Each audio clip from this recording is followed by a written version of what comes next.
Si vous voulez vraiment être accompagné, il y a toujours ce métier des conseillers en image qui existe.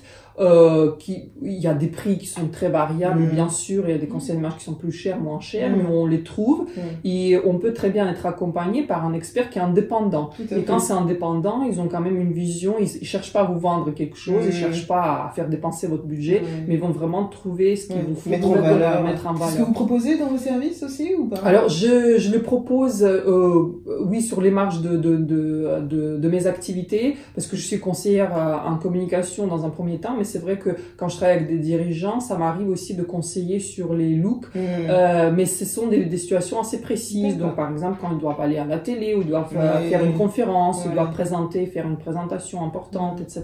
Donc ça, je le fais effectivement. Sinon, vous avez un catalogue de stylistes avec qui vous collaborez? Oui, voilà, je connais des stylistes. Sinon, je connais des stylistes, je connais des conseillers en images, effectivement.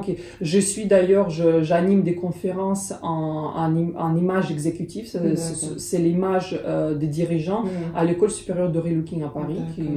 Et l'école de relooking. Exactement. Il y a l'école supérieure de relooking qui est qui marche très bien.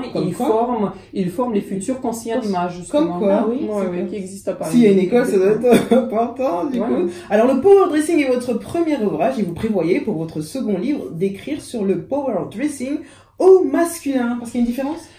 Alors, il n'y a pas, déjà, le power dressing, à la base, si on regarde l'histoire de power dressing, c'est la garde-robe féminine qui a été inspirée par les tendances et la garde-robe masculine. Donc, le power dressing, c'est quelque chose de masculin, déjà. Après, quand on parle aujourd'hui du power dressing au masculin, c'est plutôt l'élégance, la garde-robe élégante.